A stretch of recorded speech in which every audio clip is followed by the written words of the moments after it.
We open the floor to you. You've got great people in this panel that I'm sure you are dying to question. I'm extremely happy to be here in Rwanda for the first time ever ITC flagship event. It's the World Export Development Forum.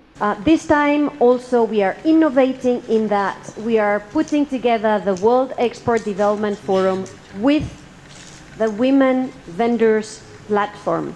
It's a platform that the ITC has aimed at connecting women-owned small and medium enterprises to regional and international markets.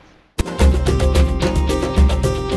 know that women doing business in Africa face a whole load of challenges. So what were the major challenges that the women presented across Africa? We know many countries, including Rwanda, who have put in place policy and legal frameworks for gender equality, for women empowerment, which is fantastic, even in other countries. We know that we have programs and projects in place. We can talk about affirmative action in place to make sure that we have women in decision-making position. We can talk about what kind of programs have been put in place in order to empower these women. But women were telling us that, yes, this is good, but it is not enough.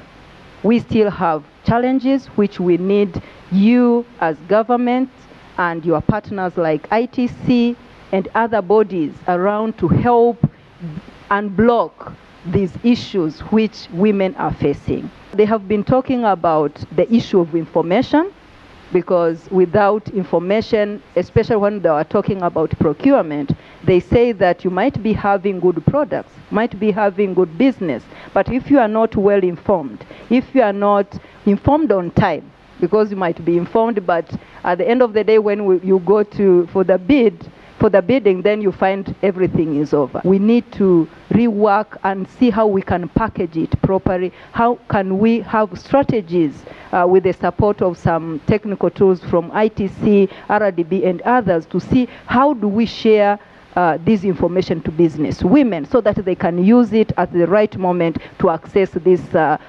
business and market. We have introduced a procurement, a PPDA, Procurement Act. And what does it involve? We have 15% to 30% preference for a woman or for a Ugandan in services and products. So that when government is procuring, it looks at the local products, it looks at the local services. If it is legal services, they look at the legal products. If it is products, they look at the local ones.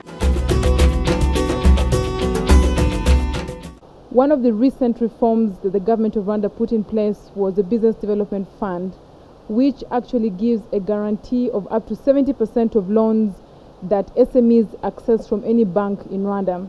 So the Business Development Fund has an agreement with each commercial bank in Rwanda where they undertake to pay up to 70% of a loan portfolio that is unpaid by an SME.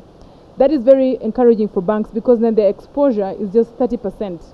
And that actually makes the risk appetite a little bit more than it would have otherwise been if they were exposing 100% of the size of the loan.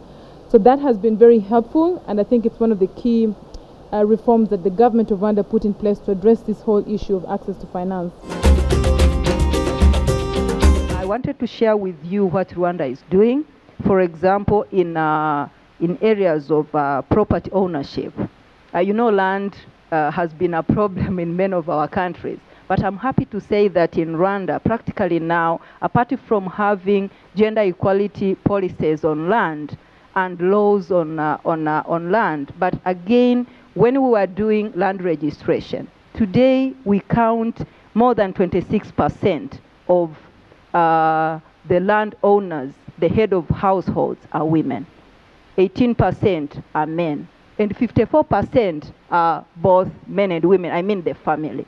So this is very important to make sure that women have, for sustainability, women have this confidence. Women can negotiate at the family level. Women can use this land for collateral.